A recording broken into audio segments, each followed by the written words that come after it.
Hello. Welcome to the 2025 Summer Solstice Palming Party. This is Nathan Oxenfeld. It's Friday, June 20th, and I'm really excited to be coming to you today for another palming party where we're going to spend about 20 minutes going through some palming relaxation practice and some guided visualization.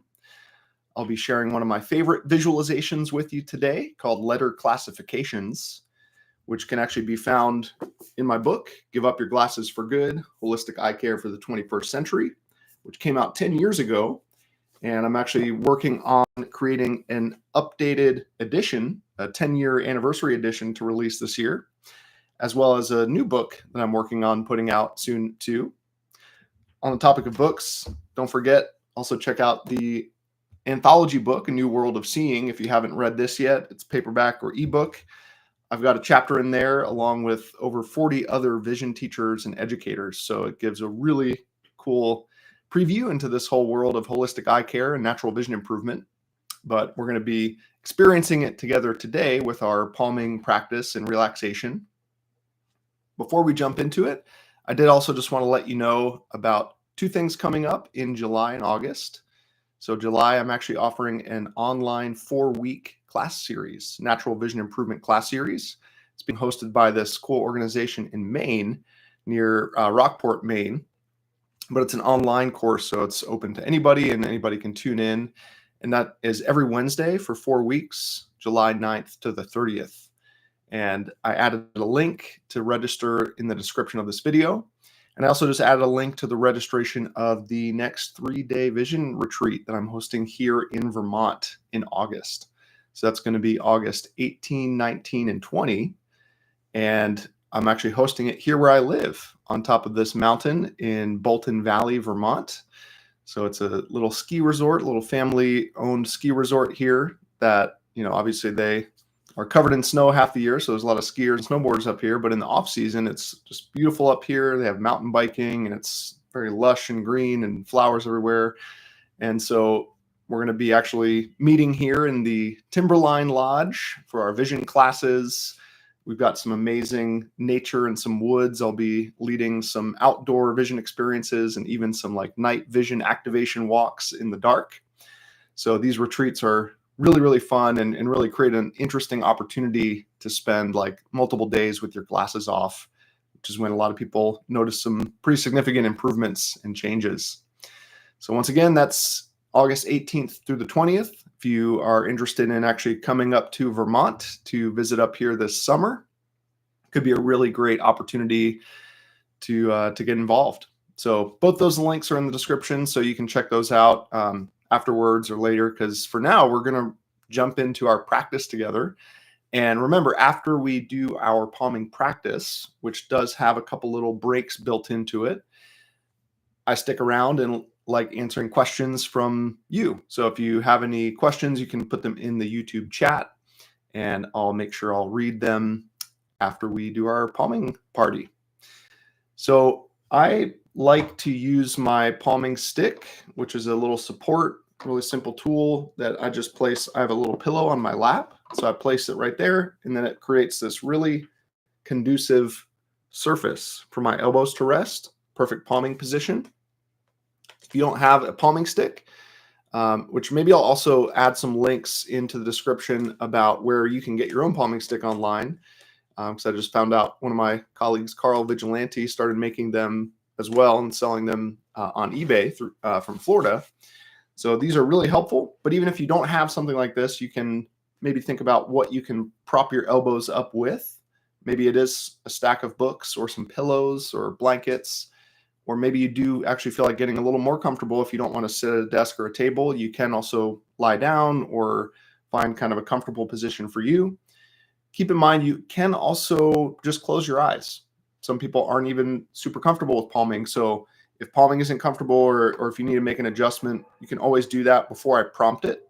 But I'll be guiding us through a couple little breaks and stretches halfway through.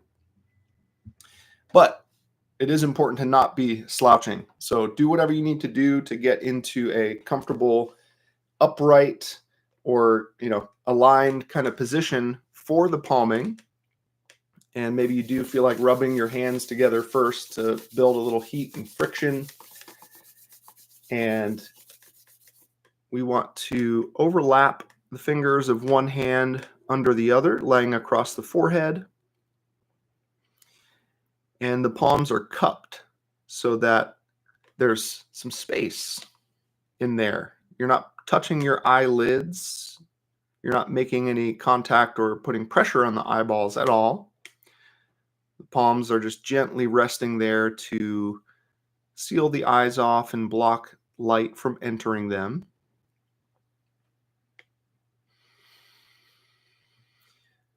Settling into your easy, comfortable palming position.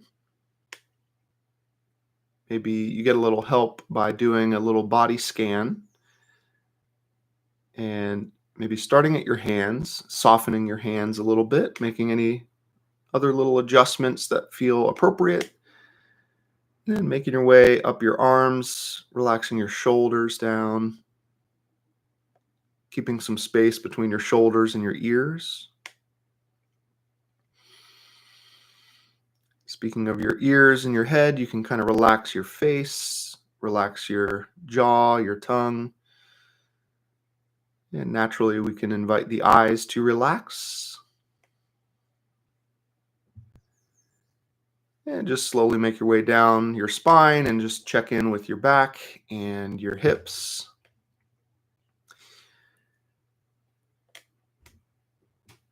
Sometimes when I do these palming sessions, I like to make sure that both my feet are planted flat on the ground, legs are uncrossed. But what's most important is for you to be comfortable. So just do that physical body scan and see if you can detect any other areas that could feel a little bit more easy and relaxed and comfortable right now.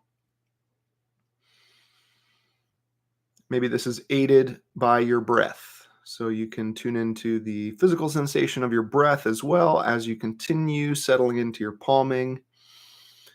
Each breath relaxes you a little bit more into your position, into the dark, eyes feeling comfortable, just being closed.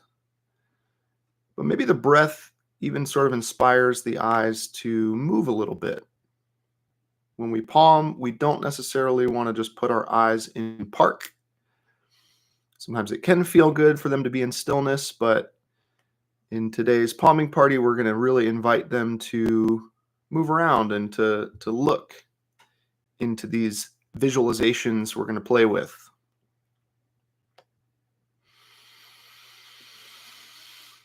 Good. So just after doing that physical body scan and the breath scan, we can tune into the mind, do a little mental scan, see what's going on in the mind today on the summer solstice, longest day of the year. If you're in the northern hemisphere, opposite if you're in the southern hemisphere. But just, I love doing these quarterly palming parties on the solstices and equinoxes because it acts as a little checkpoint, a little moment for you to pause and palm and check in with yourself and your life. What's been going on since the last palming party and the spring equinox. How are things compared to last summer solstice?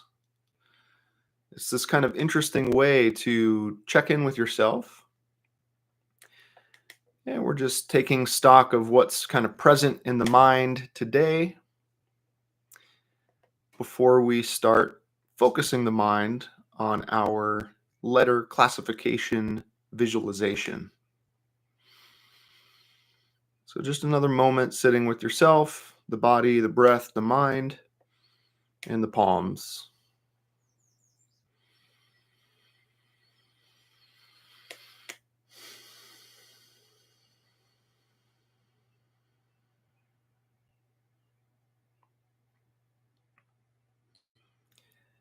And we're here, ready for our summer solstice palming visualization.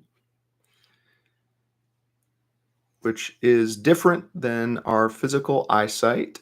We are now moving into our mental insight, leaning on things like our memory and our imagination and the possibility of some visualization experience, which doesn't tend to work if we're straining or putting a lot of pressure on it working a certain way. Tends to actually work better the more relaxed we are. So, inviting the eyes to relax and inviting the mind to relax as you follow along with my voice, and I prompt you through this visualization involving the letters of the alphabet. And you're going to become a little bit of an artist today. And I'm going to describe a scene where you're going to be painting these letters, but it doesn't have to be exactly as I'm describing it. It can show up how it wants to in your mind. Maybe you imagine a completely different scene or landscape or attribute of this, and that's okay. If anything, that's kind of preferred because I want this to feel like it's your experience, your vision, your visualization. I'm just prompting you with some suggestions. And so that's why I thought of this one today, because usually the scene that I set for this one is kind of a farm scene on a nice, warm, sunny summer day. So I'm beginning to envision the sky, blue sky with these big white puffy clouds, and imagining the sensations of walking down this kind of like country road, dirt road, and kind of starting to build this farm out in my mind in terms of maybe to one side of the road, there's some crops growing. Maybe on the other side of the road, there's some farm animals. Maybe there's some cows or some sheep or some goats, chickens. And the fun thing about these visualizations is we get to incorporate all of our senses, not just the sense of sight. So maybe we're already starting to hear the sounds of a farm or the smells of a farm. And we're just walking down this road. And down at the end of the road is this big red barn. To the side of that is this classic farmhouse.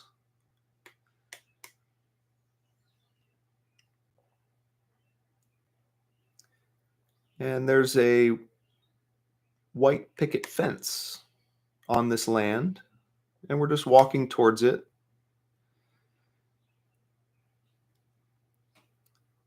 And noticing down by this one section of the fence, there is a bucket of paint, black paint. And there's some paintbrushes laid out. So we approach that little area and we sit down or kneel down and we're just looking at this fence, these vertical fence posts, these pickets in the fence. And so just looking side to side along this post, maybe there's like 10 different pickets in between each post. And we decide we're gonna paint some letters on this white fence.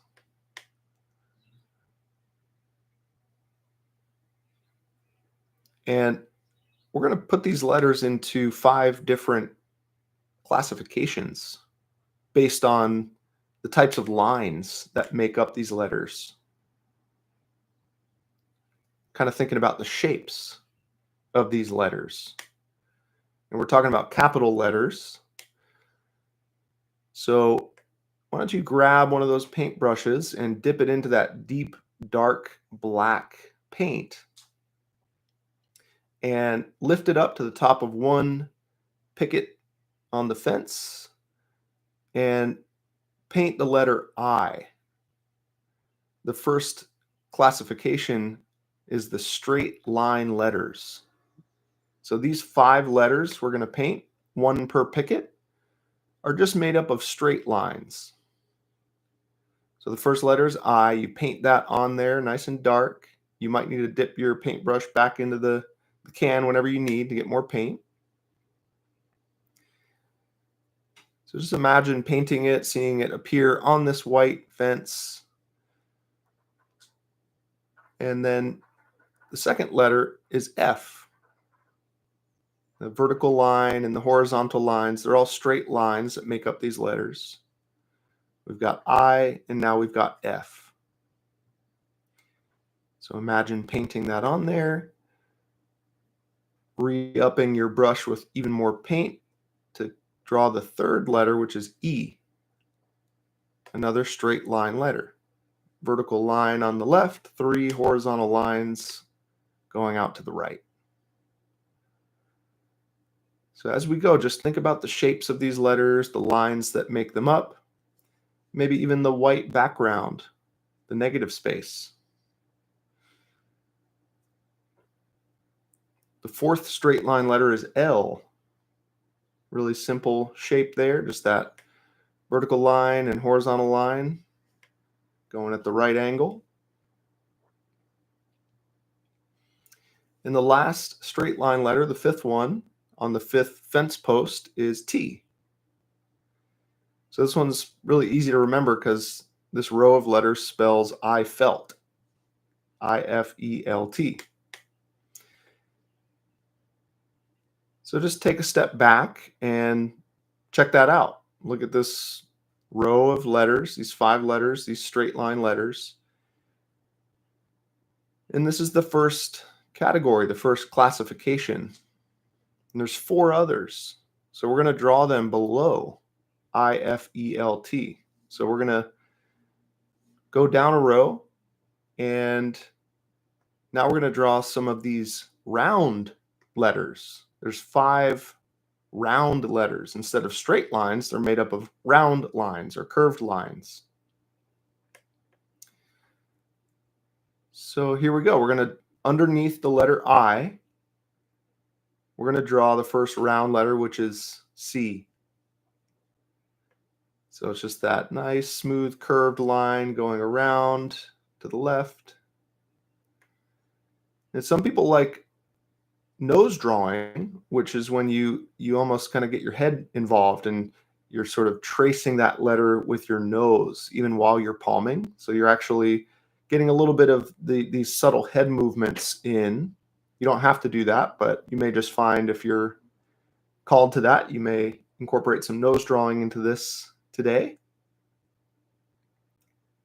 So the first round letter C, the second round letter is G. Very similar to the C, except it's got a little shelf down there on the bottom.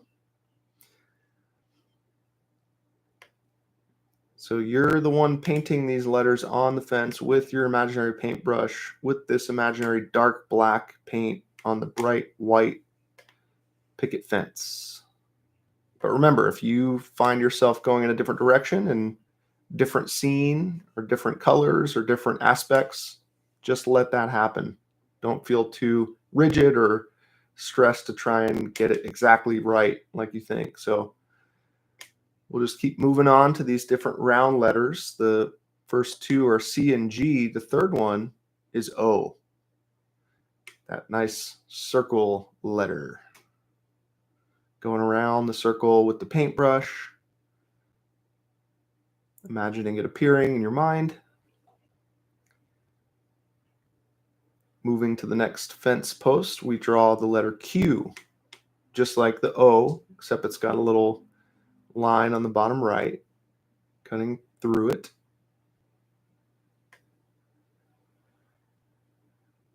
And then the last one, underneath the letter T that you already painted, we draw the 5th round letter, which is S. So curving around in that kind of snake-like fashion to draw the 5th round curved letter. And once that's complete, you just take a step back again and analyze your work, you've drawn these 2 rows of letters, the straight line letters and the round letters, 5 each. And this is one of the really good memory building practices, because we're really practicing memorizing these letters, not only the lines and the shapes of them, but which ones are on which row in which order. The more we improve our memory, the more we improve our vision.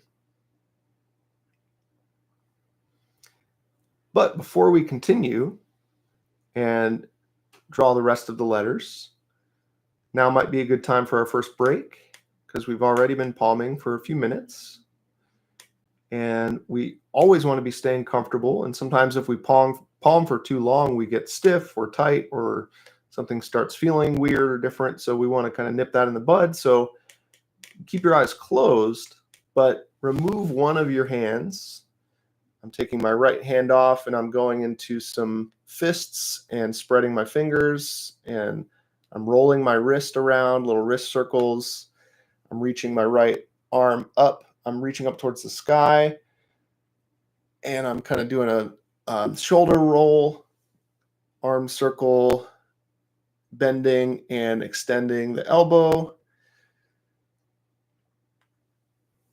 and maybe just shaking the right hand.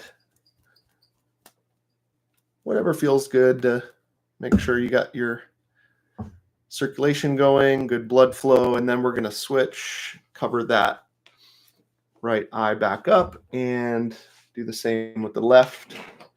Some wrist rolls, open and close the fist, reaching up towards the sky, shoulder rolls, shrugging the shoulders, maybe moving the neck, whatever gets things flowing and feeling good, so we can prepare to go back into palming for a few more minutes.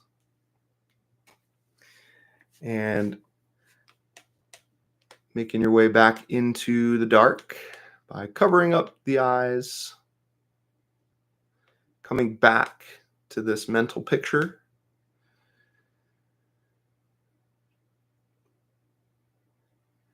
The next classification happens to be also 5 letters.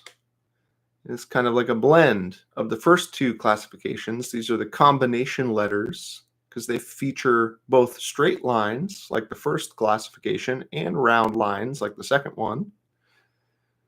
So beneath the first letter that you've already done on each one, which is I and C, we're going to draw the first combo letter, dipping our paintbrush into the dark black paint, drawing the letter B. It's got a straight line on the left and then 2 curved lines going off to the right.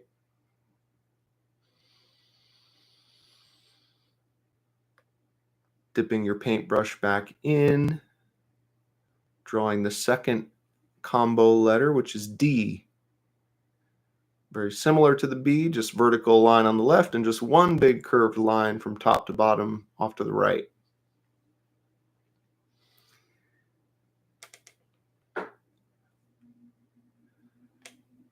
The third letter is J.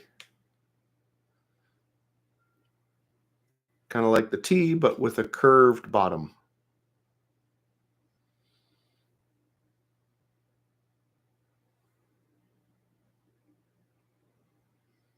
Can you remember the letters above the J?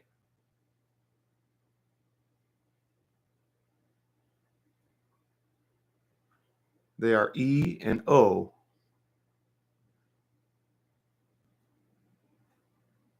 Fourth combination letter, P. Vertical line on, straight line on the left, one half curved line up on the top, going out to the right, back to the middle. Finally, R. Just like the P, except with a little kickstand down to the diagonal right down. Stepping back and seeing this third row of letters, the combination letters B, D, J, P, and R. Beneath C, G, O, Q, and S, which is beneath IFELT.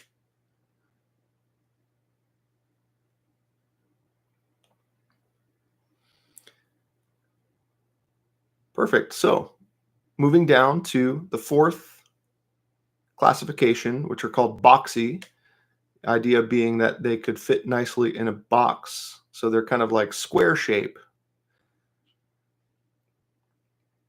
And there are 4 of them. So making sure your paintbrush has enough paint on it. And drawing our first Boxy letter, which is H. So we kind of get the sense that it's a more like a square shape letter with those 2 vertical lines and the 1 horizontal bridge connecting it in the middle. Second Boxy letter is M. And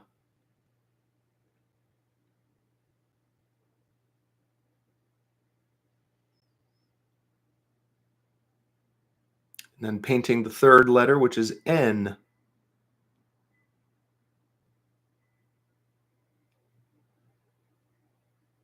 And our fourth and final Boxy letter is U.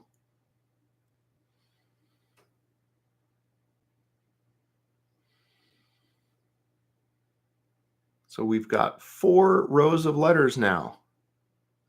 The straight line, the curved, the combo, and the Boxy. We've almost drawn the whole alphabet, but there are 7 letters remaining. And these 7 letters fall into the diagonal classification, the 5th and final row of letters down at the bottom of the fence posts, starting with the first letter of the alphabet, A. Got those 2 diagonal lines and the bridge connecting it in the middle. Good opportunity to tune into the negative space. We're not just imagining the black letter A, we're also imagining the white triangle that appears in the middle of the letter.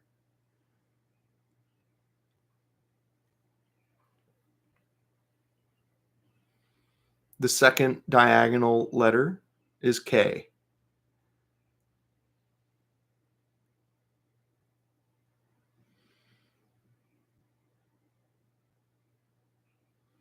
Third letter is V. Kind of like an upside down A without the bridge connecting it. Can you remember which Boxy letter is above the V? It's N.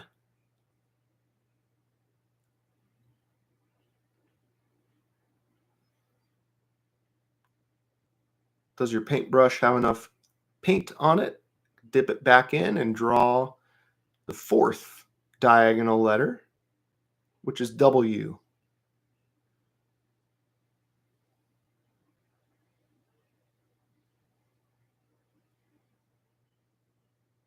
The next is X.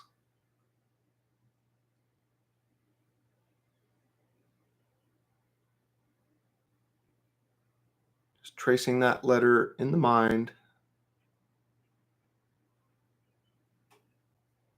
The sixth letter is Y.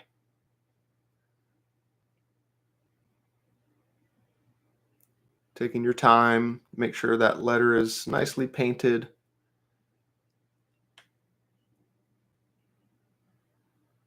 Before finishing with the last letter of the alphabet, which is Z.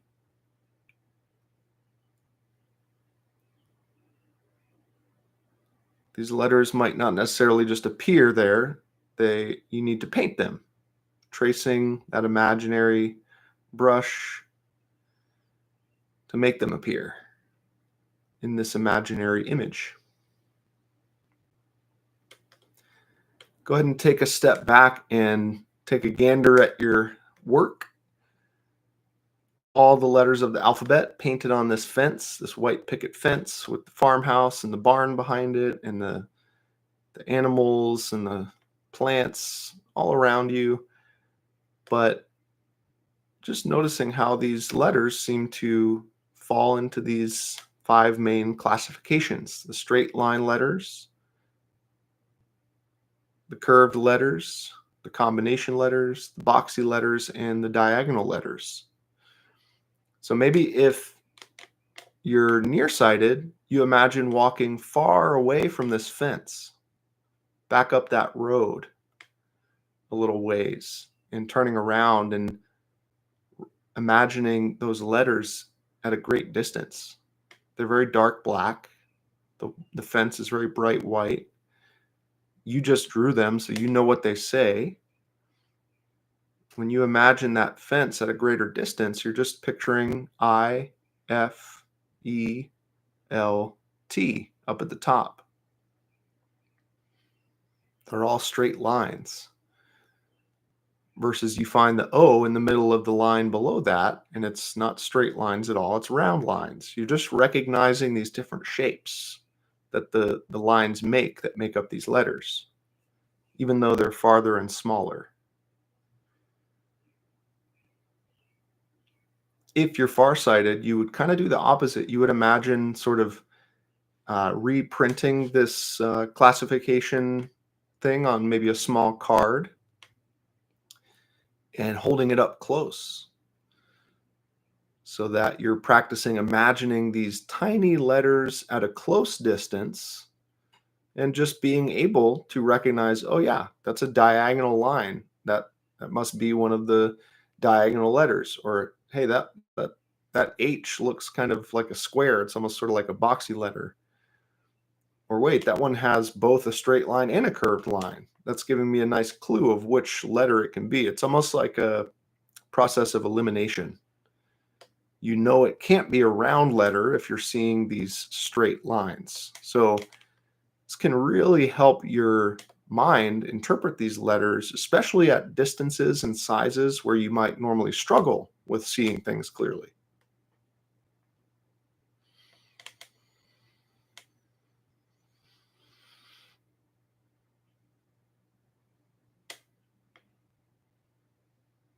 Now, those are all capital letters, uppercase letters. So it could be interesting to even repeat this at some point using lowercase letters and start thinking about the shapes and the types of lines that make up the lowercase letters as well, because we encounter plenty of those in our lives as well. But a lot of times, just to translate this to your vision practice and your eye charts, for example, usually eye charts have capital letters on them. And so for those of you who are actively using eye charts to improve your vision, it is very worthwhile to spend time palming and relaxing and imagining the shapes of these letters. Would not be surprised if this translates into some more clear flashes when you're looking at eye charts with your eyes open, because you are improving your memory of what these letters actually look like.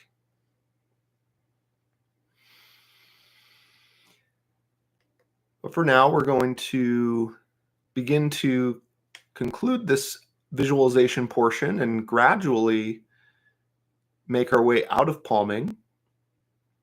We always want to be really gentle with our adjustment back to the light and just enjoy that warmth for another moment that has generated in your hands, this skin-to-skin contact, the heat that can really soothe the muscles in the eyes, around the eyes, bring some comfort to the big optic nerves that connect to your brain. So just soaking in those really nice physical benefits of the palming, but not losing the mental benefits. So even as you slowly remove your palms and expose your closed eyelids to the light again, maybe you're still remembering or imagining some elements of your visualization today. So I'm continuing to sort of envision that farm scene with the barn and the fence and the crops and the animals. And even as I blink my eyes back open and I'm looking at my physical space and my surroundings, and I don't see a farm or a barn or animals, I can still imagine that and sort of remember it in a sense. And this is a very conducive time to not only do another check-in with yourself in terms of, like we did at the beginning, kind of scanning and tuning into the physical, how the body's feeling, how the eyes are feeling, but also the mental scan and see how kind of your mind is feeling, or comparing to before you did the palming, the mental stress levels or relaxation levels. And naturally, we're checking in with the vision, eyesight as well. What kind of visual benefits do you notice from the palming? Are things looking more colorful? Is your depth perception a little bit more enhanced now? Do your eyes feel like they're working better as a team? Do the edges of things look a little bit crisper or sharper? Can you find any letters to look at and see if they look dark or black against the white background, like in your imagination of painting them? So these are all good things to be tuning into. We don't just do these longer palming sessions and then just forget about it and move on. We kind of take stock of what we just accomplished. Because for the most part, your palming sessions are probably going to be much shorter than that. Maybe you're just taking a little 10-second palming break during work, or maybe you do have an extra, 1 to 5 minutes to set aside to do a little bit of a, medium palming thing. But these longer palming sessions may not be your everyday. It's great if they are. If you do find yourself wanting to do lots of palming, then follow that urge. But yeah, I'm really curious to hear if there's any feedback from anyone, whether it has to do with the palming practice itself, about the mental pictures, the imagery, the memory and imagination aspect of it. Any questions about these letters and using this idea of improving the memory to improve the eyesight, and how the eye charts are looking and things like that, or really anything natural vision related. You're welcome to put into the chat, and we can spend a few minutes going through any of your Q&A. And looks like we got some coming in here. Hey, Haley, welcome.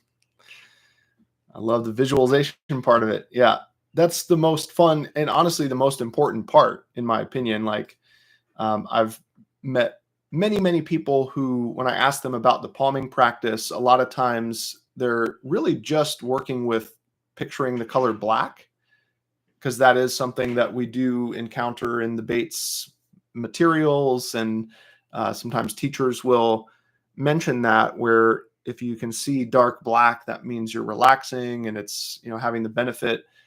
But that's not the only thing we can do while we're palming. That's one option. That's one example out of millions and millions of places we could take it. So I have a lot of fun really expanding beyond just picturing black and incorporating more imagery and colors and shapes, and right, because we're working on improving our vision. So it makes sense that we would be building the vision inside and spending time resting the eyes and connecting with the mental pictures and the mental imagery. It's almost kind of like when you go to sleep at night, your eyes are closed, you're in a dark room, you're not seeing anything, but your mind experiences these visions, these dreams, these mental pictures. So it's almost kind of like we're almost emulating that in a sense, except we're staying awake. We're not falling asleep. I mean, maybe if you're getting really relaxed in the palming, you might fall asleep. And that was actually the first comment before I started going live. I noticed Titus said, "I'd love to join the party, but I'm so tired now." So sometimes that is what we need. We palm and we, doze off, and that's okay too. But these visualizations are a really interesting way to stay, sort of awake and alert and present during the palming practice.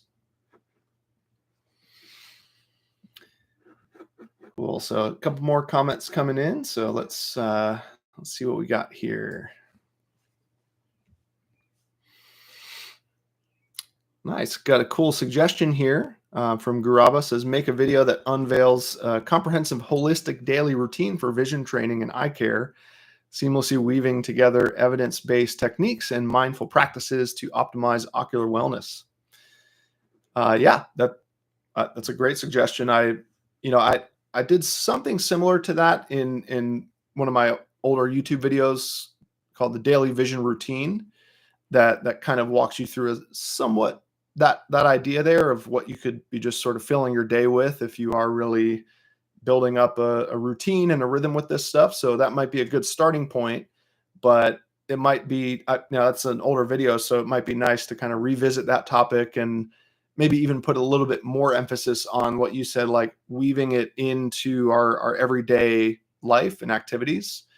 Because that's something I'm really passionate about, is not just, helping people build a separate practice routine, but really figuring out how these principles and practices actually show up in our everyday pre-existing activities. Super important. Yeah. Justine said, would you mind going over the letters again, please? Yeah. Let's see. I'm just seeing if I can just pull this up in my book here, because it is printed in the book. At the end of each chapter in my book, there's a different mental focusing practice. And yeah, at the end of the chapter about vision building and reading and eye charts and everything, then the mental focus number 7, letter classifications. They are straight line, IFELT, round, CGOQS, combo, BDJPR, Boxy HMNU, and then diagonal AKVWXYZ. So you may either want to just take a screenshot of that, or maybe somebody wants to type it up in the comment in the chat, or maybe I will just add this to the description of the video after we wrap up today. Or you can get a copy of the book, because then you've got that on reference, plus lots of others. See, Connie from San Francisco saying hello. Enjoy the summer. Got a nice blast of vitality. I love that. That's awesome. That's kind of what we're looking for with the palming is it is a very kind of resting, relaxing experience, but I almost even sort of think of it as like charging up the eyes in a sense, because it's like we've got these powerful palm centers here, and it's like I'm kind of plugging my eyes in a sense, and kind of increasing their vitality and ability to keep on seeing. Yeah, Justine was also asking about, do you do this, the lowercase letters too? And if so, in what order? Yes, like I said, I wouldn't just limit it to the uppercase. I would definitely envision all the lowercase ones as well.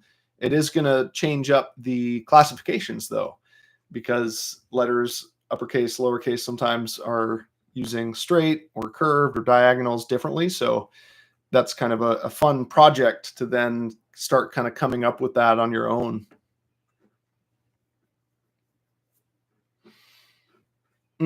Yeah. Anouk is saying in my recent vlog that I filmed in Italy last month, it's called Glasses to Wear or Not to Wear. I was talking about blur adaptation and how you don't want to do that. And then it says, when can you say you are blur adapted and when are you not? So yeah, it's a good question, because blur adaptation is something to kind of watch out for on this process, especially when we are taking glasses off and experiencing blurry vision. Essentially, one way that I think about it is coming back to the memory thing like we did today. We don't want to just be living in a blur, physically, and then it also affecting our mind, like an inability to imagine these letters on a fence, for example. That we could call that like blurry memory, or Bates called it imperfect memory. So usually blur adaptation is when like the blur has reached that level where it's like the visualization isn't really functioning, the memory and the imagination don't feel like they're there as much, it's very common with vision problems to feel like we can't imagine or remember or visualize things. So that's why, I emphasize it so much, how important it is every day to be practicing that. It has a little bit to do with the memory of clarity, right? So the risk that we take if we quit glasses cold turkey and we never get the clarity at a particular distance, whether it's far away or up close, if it's reading glasses, it's almost like the mind kind of forgets what clarity even looks like at that distance, and then it kind of gives up. So blur adaptation is sort of this like surrender to the blur, like too much surrender. There is an aspect of vision improvement where we do have to allow the blur and embrace the blur. But if we go too far with that, we move into blur adaptation, where we're just not even expecting or thinking about things clearly at that distance. That's why after I had you paint the letters in your mind, I had you go to a different distance so that you're connecting the mind with like, oh yeah, that is what clear vision looks like at that distance. If you don't have it yet physically because of the blur, you need to get it first mentally and start connecting in with that way of thinking. And that's the way to prevent blur adaptation, and not only to prevent blur adaptation, but to actually move you more towards clear sight, is the more you think clearly and imagine the clear letters at the distance where you're not seeing them physically yet. So yeah, it kind of comes down to as long as you haven't like forgotten that the world is clear, then you're probably not, all the way into that blur adaptation state yet. If there's kind of this feeling of like it's blurry and it's always going to be blurry, that's kind of a sign of blur adaptation. So yeah, I think that's also why Dr. Bates wrote so much about perfect memory and perfect imagination, and really inviting all of his patients to just spend a lot of time with their eyes closed or covered with the palms and connecting in with these clear mental pictures as one of the main drivers towards clear eyesight. But yeah, it's an important topic, so I very well may cover it a little bit more in future vlogs. And if you haven't seen the natural vision vlogs, I've done 6 of them so far. That one that you're referring to is the most recent one, the 6th one. So those have been a lot of fun to make as well, and I'm going to keep on releasing those this year. Great question. Hello from the Netherlands. Yeah, awesome. Hey, Nancy. Nancy said, I liked the multi-sensory aspect of the farm image, which made it much more vivid. Thanks. Yeah, I mean, I was imagining that the cows had like bells around their necks. So I was like hearing the bell sound. I was like imagining the sound of the sheep and the goats, the sounds they make. Maybe a rooster is, off in the distance. And yeah, we've all maybe been around farms or driven past farms, and maybe there's some cow manure in the air, or the smell of fresh rain. It's been raining a lot here in Vermont. So yeah, I think anything we can do to kind of enhance the imagery without putting all of the focus on it. It's like I have to see the cow. No, maybe just think about hearing it. And if you were to go and pet the cow, what would that texture of the fur feel like? So yeah, I think it's a really great tool as sort of a workaround. If you feel like you're not seeing all these mental pictures, maybe start focusing more on the other senses, and then the mental pictures kind of form as a result of that. Udkar says, hi, Nathan. Would be nice to know some techniques for not holding breath when focusing. I noticed this happening and causing strain. Great awareness there. I don't think enough people make that connection, that usually when there's some kind of attempt or effort to try and focus or see something, the breath gets held, or it goes to like a shallow kind of breathing rhythm. So there's such a big link between your breath and your vision. So just first and foremost, I would do, like, it's a good example for, like, I brought up the eye chart today. If you do have a chart and you can practice looking at it and just breathing, right? You're not trying to clear it up. You're not trying to read it. You're just trying to not hold your breath. And you might notice that as you're just enjoying that rhythmic breathing, the deep breathing, oxygenating the lungs and the blood supply up to the eyes and the brain, and the nervous system response from the deep breathing, all of a sudden you can see the chart better. You weren't trying to, you were just breathing. And the more you kind of establish that connection of, wow, the deeper I breathe and the rhythmic breathing that I do helps me see things. Hopefully over time that will just naturally lead to less breath holding in general. But that's during like a very conscious, intentional time with a chart or a vision practice. What about when you're like focusing at work and you're on a screen, or you're deep in a project and you're like, that's when you're noticing, oh my gosh, I'm holding my breath. That might be a little bit trickier because you're not, putting your full focus on what am I doing with my vision, my eyes, my lungs, that kind of stuff. So I personally, sometimes I'll use these like YouTube videos in the background of my screen while I'm working. And they actually help me breathe in a sense, because, for example, if I have like ocean wave video, there's this kind of constant rhythm of the wave coming up. And that in some sense kind of helps me keep my breath moving. So you could try things like that. Sometimes people need like little audio, triggers or reminders, whether it's like a bell or an alarm or something to check in with the breathing. But it's one of these habits that's the same thing with the vision, and the whole Bates method is we're learning how to replace some old habits like shallow breathing or breath holding with some new habits like rhythmic breathing or diaphragmatic breathing or deeper breathing, which is a process. It doesn't just happen overnight. So I think the fact that you're already noticing it is, a sign that you're already in the process of that habit formation. So yeah, it'll happen in time.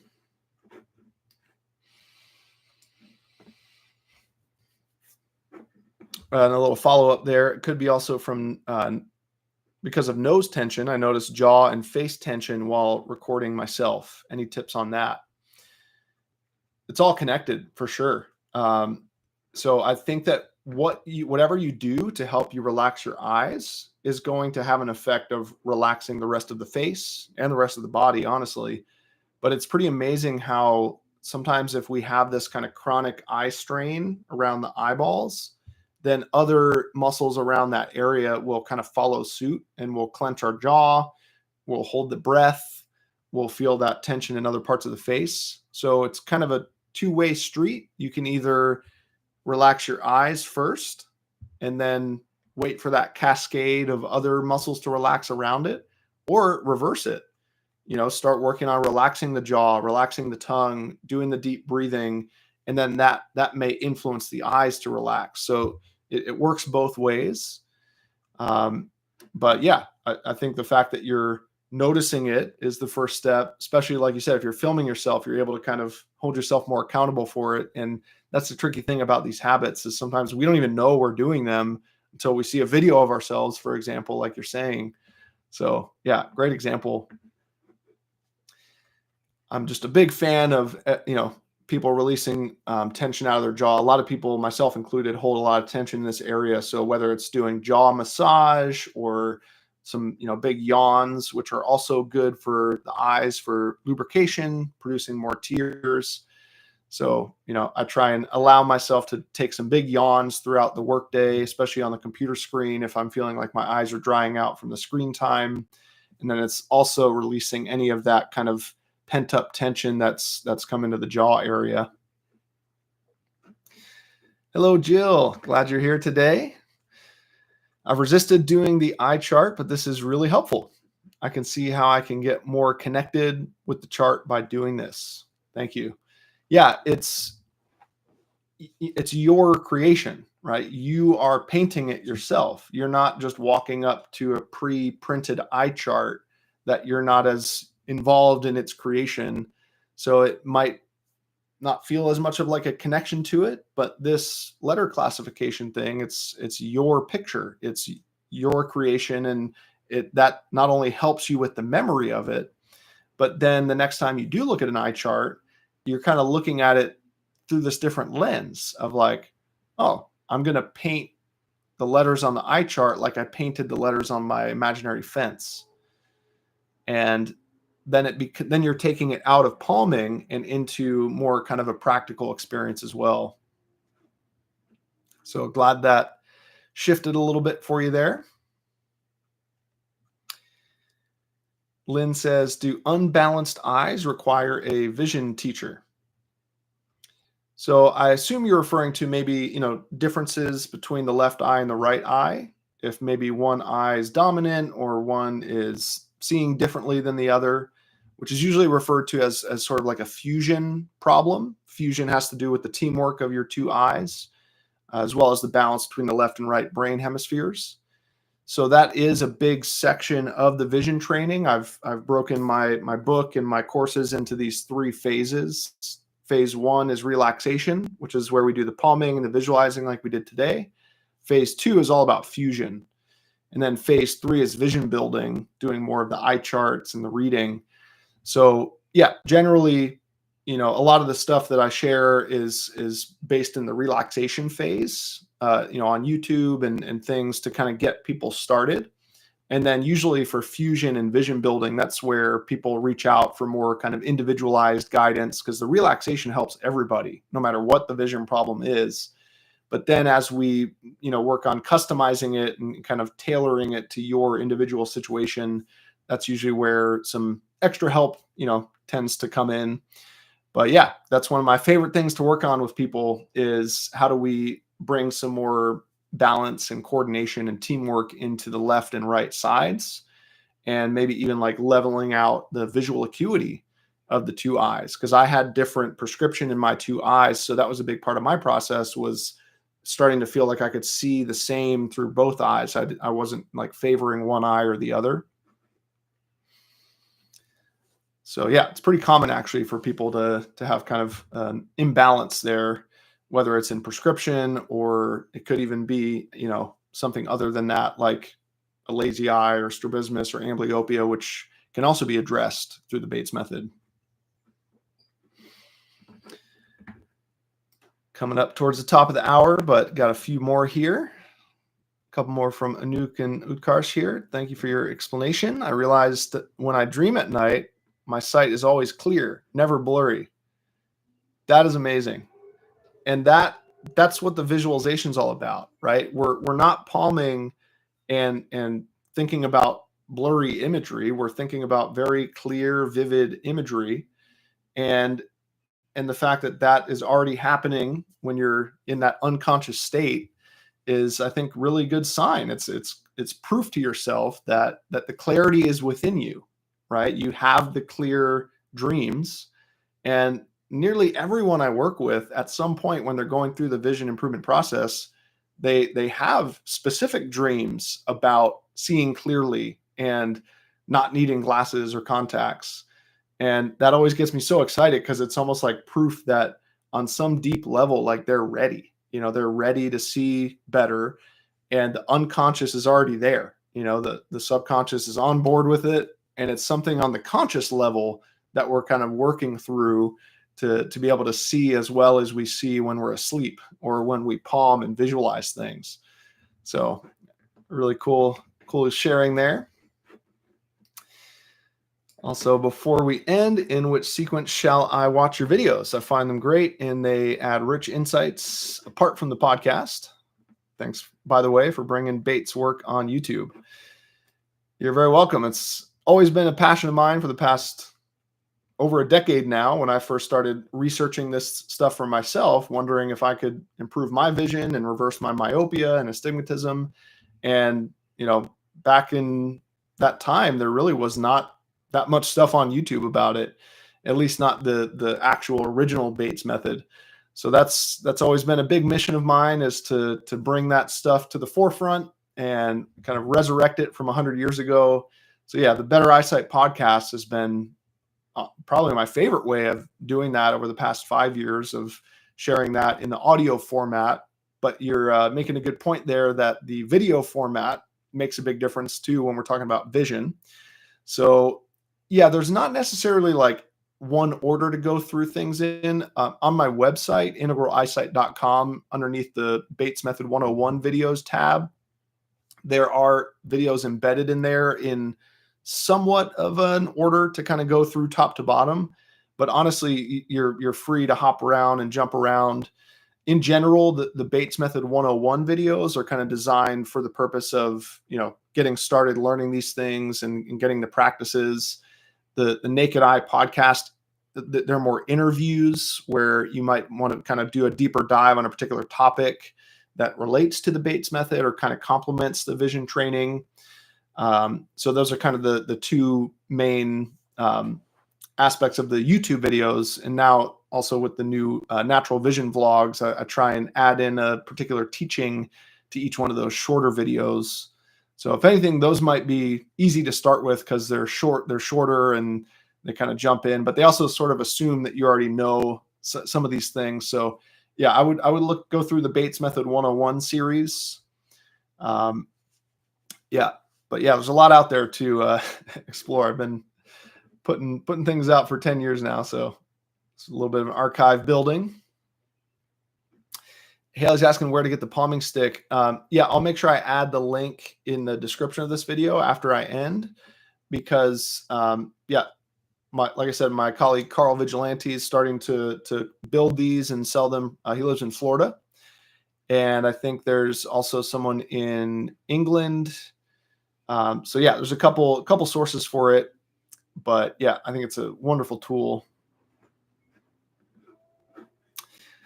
Hey, Veronica, interesting about the dreams. I had a specific dream where I looked around and was amazed I could see clearly. That's so cool.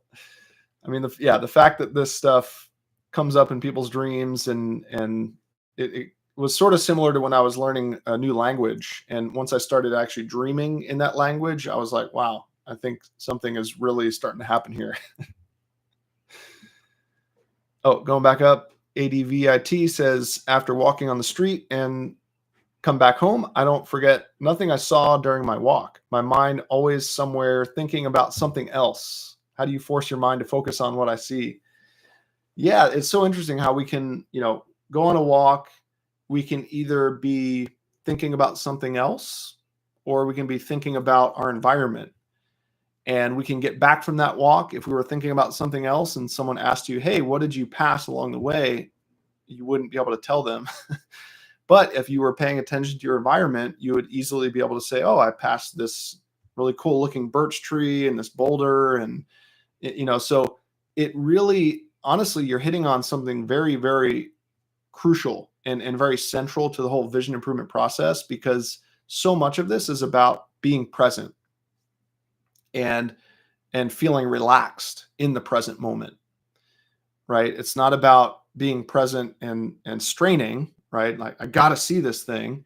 It's about accessing the relaxation in the present moment. And that's when, the clear eyesight can happen, is when we're present.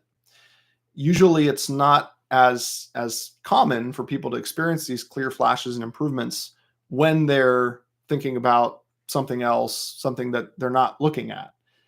So I would just modify the language you used, and I wouldn't think about it being a matter of forcing yourself to focus on the present or on your environment, because that sounds a little kind of stressful or straining.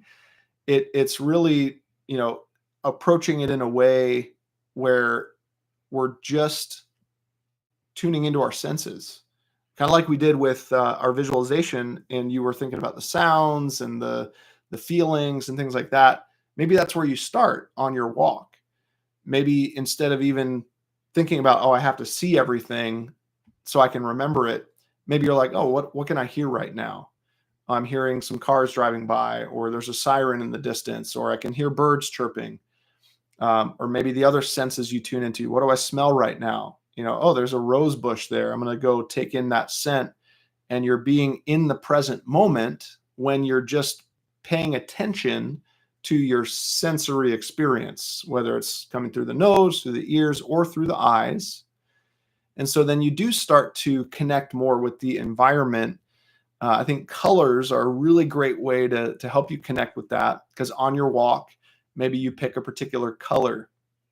So like, okay, It's a yellow walk today. So I'm going to be on the hunt for as many things that I can find that are yellow. And you're just walking down the street and there goes a school bus and you're like, oh, there's a yellow school bus. Or, oh my gosh, there's a little dandelion there on the sidewalk. There's some yellow in the flower. Or that person over there is wearing a yellow shirt. So these are ways for you to bring your focus back to the present moment and just becoming aware when your mind does naturally wander off from your environment and remember something from earlier, or you're envisioning something about the future. It's not that that's wrong. It's just being aware of when you're doing that versus when you want to be present and paying attention to what's entering your sensory organs. So yeah, it's a seemingly simple question, but I think it's a very profound one that is could be a very integral part of your personal vision improvement process if you're recognizing that there's this tendency to kind of zone out and not see things. Because tying that back into the blur adaptation question earlier, that sometimes kind of leads us in that direction. So yeah, really good to be thinking about that on your walks. Walks are such good opportunities for this natural vision stuff. Nancy commenting, Jill and others, I have avoided the eye chart for years. I'm moving towards, oh, there is my friend, R, or some other letter, turning pessimums to optimums. Yep, it's a process. So there's no rush on it. And it's very mental. So we're finding strategies to allow the whole experience to be something that does kind of attract us and interest us and intrigue us, as opposed to it feeling like some chore or like a have to. Oh, Justina said, I bought a palming stick from a guy in Scotland. Awesome. Yeah, there's a few different sources out there, so you can search around or come back to this video, check the links in the description that I add.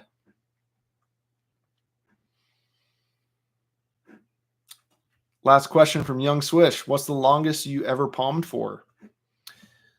I generally talk about like a half marathon palm and a marathon palm. So what we did today is more like a half marathon palm. And then a marathon palm would be more like an hour long palming session. So that is usually where I would kind of max out is if I did want to set aside and do like a longer palming session, I would think about, okay, do I feel like doing a half marathon or do I want to do a full marathon? And sometimes I would do 2 half marathons, and take a little break in between. Or sometimes I would really just feel called to do a full 1 hour. But I didn't even do that many times, right? Because I was obviously very intrigued, like most people are, about that story of the man who palmed for 20 hours and then fixed his vision. But that wasn't really the direction I was called in. I was more called towards these, shorter sessions that were a little more realistic for me to fit into my busy life and my schedule. So yeah, I would sprinkle in these longer palming sessions, but way more commonly I would just be doing these, 1 minute, 2 minute little breaks. And sometimes I would just even do palming on one eye. So yeah, I did try and get a lot in, but I didn't ever put a ton of emphasis on having to do these super duper long sessions.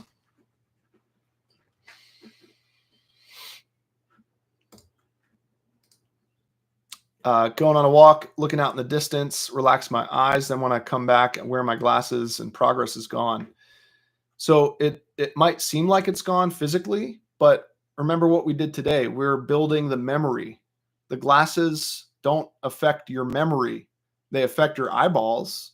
But if you go out on that walk and you're relaxing your eyes, you're maybe even getting some nice little clear flashes and you're feeling like, wow, I'm getting some improvements. And then you're like, oh, well, I need to put my glasses back on for work or whatever. Don't feel like that is ruining your progress. Relish in the fact that you just improved your memory. You got some nice clear flashes. Yes, you're using the glasses as tools to work more efficiently. And then right when they're off, you pick right back up where you left off in terms of where's your memory development. You're continuing to work on that, and that almost kind of counteracts some of what the negative effect of the glasses. So yeah, keep the focus on the mind. Vision is 90% mental, 10% physical. So even if the glasses are affecting you, that 10% that's physical, don't let them affect that 90% that's mental, right? So that'll be something to play around with. How does posture and ergonomics factor into your vision training protocols? In a big way, I think. Yeah, it's a full body connection, right? It's learning not just how to have the eyes function better, but how the whole system can function better. So I'm a big fan when people take that into account and they're either doing things from the Bates method that are designed to help with that, like the big long swings and the body movements, or maybe even seeking extra help from other practitioners who kind of focus on alignment and like Alexander technique. Or I just was in Italy with Rike from Denmark, who focuses on posturology. So yeah, I think it's actually a big factor when it comes to the nervous system.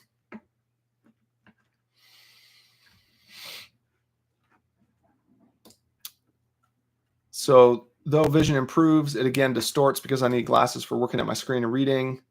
Yeah, kind of like I said, it's and sort of like I addressed in the vision vlog about glasses, whether to wear or not. We want to allow them to play a role in our process and start even thinking about them as vision improvement tools. So the time that you have the glasses on, think of that as one other way to be feeding your memory. And it's not like, okay, time to take the glasses off. Oh no, I can't see anything anymore. Instead, you take them off and you're like, I remember what I saw and how I saw it. I wonder if I can conjure that up from within. Maybe I need to close my eyes or palm my eyes to kind of dwell on that memory picture and then flash back open. But eventually we just do it mentally. So yeah, it's a tricky process because it can be a slippery slope of sometimes we do end up using the glasses too much or too long, and then that can kind of get in our way in a sense. But it's yeah, we don't want to frame it as this complete block that's going to prevent us from getting progress or improvements, because it still is totally possible. That's what I did. I used my glasses when I needed them, and I was just diligently keeping up with my Bates method practice every day. And even though I was using glasses to drive and to work on screens and be in social situations, it was not totally eliminating my process and my progress. So you still can move through this process while using glasses mindfully, and the right strength and all that kind of stuff. So yeah, that'll do it for today. A couple little bonus questions there at the end, but once again, you can look out for another palming party in 3 months' time for our fall autumn equinox palming party happening in September. So look out for that. But if you're interested in getting involved sooner than that, look out for the 4-week online vision improvement class series starting in July, or look into actually coming up to hang out with me in person here in Vermont in August. And feel free to just let me know if you have any other questions or feedback or things that you want me to cover in the future, because it's been really fun, getting ideas from people for these natural vision vlogs that I'm putting out like once a month as well. So yeah, stay tuned for updates about all that stuff. If you're not on my email list, that's a great place to stay up to date with all these things going on, as well as sometimes like in the descriptions of these YouTube videos, I'll add little updates in there as well. But wishing you a relaxing rest of your day. And I hope you have a very sun-filled summer coming up if you're in the Northern Hemisphere, and enjoy your winter if you're in the Southern Hemisphere. But yeah, so glad you were able to come today, those of you joining live, and hello to everybody watching the replay. So thank you so much, and enjoy continuing to think about these different letter classifications. And I'll be curious to hear if that has any kind of effect on you actually focusing and seeing letters with your eyes open. So have fun with it, and we'll see you again next time.